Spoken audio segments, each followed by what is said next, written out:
Two people spend Friday evening the same way. Both stay home, both have no plans. Neither will speak to another person until morning. One wakes up on Saturday feeling restored. The other wakes up feeling hollowed out. From outside, nothing separates those evenings. The rooms look alike. The hours pass at the same speed. Whatever divides them sits somewhere a camera would never catch. Psychology has a precise account of that difference, and it is not the one most people carry around. A number in this research also breaks the tidy version of the story, the one you have probably heard repeated. I will come back to it near the end because it changes the advice. Start with the words, because people swap them freely and they describe different things. Being alone is a fact about your surroundings. Nobody else is present. You could count it, photograph it, write it on a form. Loneliness is a fact about your experience. In 1973, the sociologist Robert Weiss set out the definition researchers still work from today. Loneliness is the gap between the connection you want and the connection you have. Sit with that for a moment, because the whole subject lives inside it. Loneliness is a gap, not a head count. Someone with 4 close friends can feel lonely if they wanted 8. Someone with 1 friend can feel completely satisfied.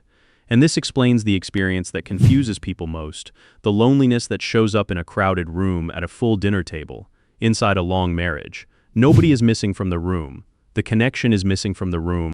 Weiss took it further and split loneliness in 2. Social loneliness arrives when you lack a network, a group, a set of people who claim you as one of theirs. You moved cities, you left a job, you have people but no crowd. Emotional loneliness arrives when you lack one close attachment. You have the crowd. Nobody in it knows what your week has been like. The two do not substitute for each other, which is the part worth holding on to. 20 acquaintances will not fill the second kind. This is why a person can spend every evening surrounded and still come home to something that aches, and then decide something must be wrong with them for feeling it. Nothing is wrong with them. They are short a specific thing, and they have been trying to fix it with a different thing. So if loneliness is the gap, what is solitude actually doing? Here the research turns strange. In 2018, Thuy Nguyen, Richard Ryan, and Edward Deci ran a series of studies on what happens to people emotionally during time alone. They brought participants into a lab, left them by themselves for around 15 minutes, and measured their emotional state before and after. Time alone reduced people's high-energy negative feelings. Anxiety came down, agitation came down. That result matches what everyone expects from a quiet room. Time alone also reduced their high-energy positive feelings. Excitement came down, enthusiasm came down. The researchers named this a deactivation effect. Being alone turns the volume down on emotion generally rather than selectively. Intensity drops in both directions at once. Consider what that means for how we talk about solitude. Solitude is not pleasant the way a party is pleasant. Solitude is quieter. The reason it feels restorative has less to do with good feeling arriving and more to do with arousal leaving. The effect appeared only when participants were genuinely by themselves. Put another person in the room, even with no interaction between them, and it vanished. It also made no difference whether people sat doing nothing or read a book. So the activity was never the mechanism. Which raises an obvious problem. If solitude flattens the good along with the bad, why does anyone choose it? The same set of studies answers that, and the answer comes down to one word: choice. In a later study in the series, the effect shifted depending on how people entered the solitude.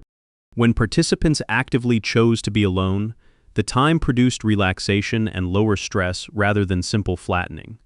When they were free to decide what to think about, their positive feelings stopped dropping away. Autonomy was the variable, not the length of time, not the surroundings, not what they filled the hours with. That finding runs through the wider literature on solitude with unusual consistency. People who spend time alone for reasons that come from inside themselves report lower loneliness, less social anxiety, better well-being overall.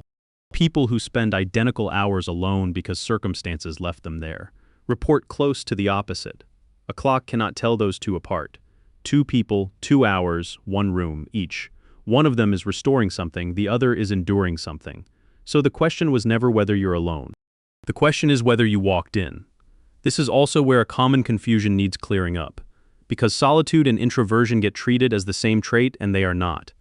Introversion describes how much social stimulation you find comfortable. Solitude describes what you do with time by yourself. An introvert can be desperately lonely. An extrovert can guard their alone time fiercely and fall apart without it. The preference and the practice come apart more often than the stereotype allows, and assuming your personality type settles the question will lead you wrong about your own needs. Now turn to the other side, because loneliness is doing something specific, and understanding it changes how it feels to have. John Cacioppo spent much of his career on this and proposed a model that reframes the entire experience. Loneliness, in his account, functions like hunger. It is an aversive signal, and aversive signals exist to change behavior. Hunger points you toward food. Loneliness points you toward other people. Under that model, loneliness stops looking like a malfunction.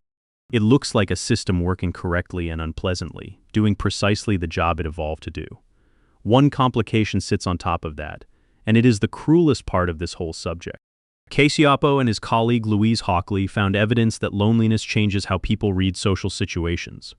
Lonely people showed heightened attention to social threat. They registered rejection faster. They read neutral behavior more negatively than others did. Hold both halves of that together for a second. The state that exists to push you toward other people also makes other people look less safe to approach. The signal and the solution end up pulling against each other. That is why loneliness can sustain itself in a way that hunger never does. A hungry person does not get worse at finding food. A lonely person can get worse at reaching for company and then read the resulting distance as further proof of something about themselves. If you have ever wanted connection and canceled the plan anyway, you were not being contradictory. You were caught between the two halves of the same system. Now the number I promised, the tidy version of this topic, ends about here with a clean conclusion. Being alone is fine. Loneliness is the problem. Choose your solitude on purpose and you have nothing to worry about. The largest piece of evidence we have does not support the tidy version. In 2015, Julianne Holt-Lunstad and her colleagues pooled 70 studies to measure how social factors relate to how long people live.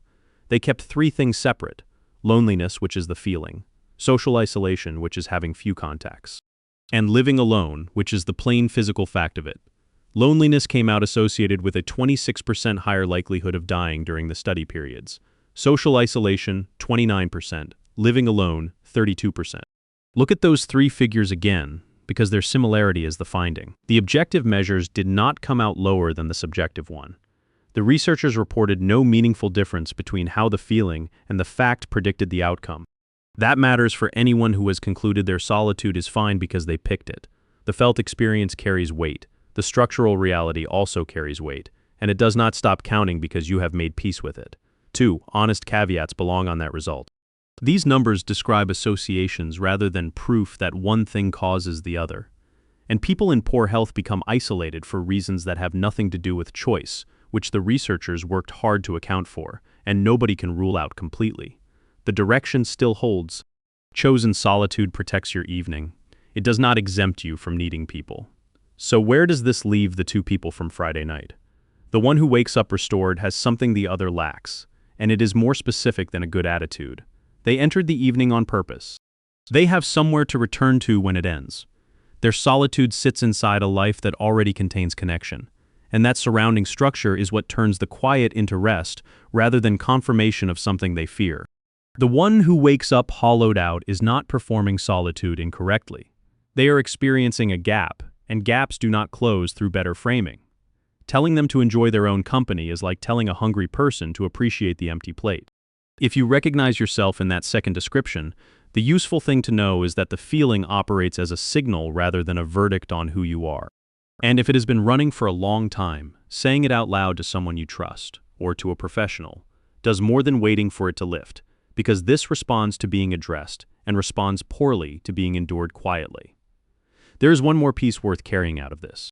Because solitude and loneliness feel adjacent, people often treat their own alone time as a single ambiguous thing they cannot evaluate. A better question exists, and it takes about 4 seconds to ask. Did I choose this evening, or did it happen to me? That question separates the two states more reliably than counting hours ever will. An evening you selected does something different to you than an evening that arrived by default, even when both look identical from the doorway, and the answer changes. The same Tuesday night alone can be restoration in 1 week, and something much heavier in the next. Because what shifted was never the room. The mistake almost everyone makes here is treating alone as a quantity. Hours logged, invitations declined, weekends spent by yourself. That number tells you close to nothing about how you're doing. Solitude and loneliness are two different relationships with the same empty room. One of them you walked into, the other closed around you. That is the cue most people miss. If a Friday night alone sounds like relief or sounds like something heavier, leave a comment and tell me which one. Subscribe to Psychology Q, and I will keep showing you the signals hiding in plain sight.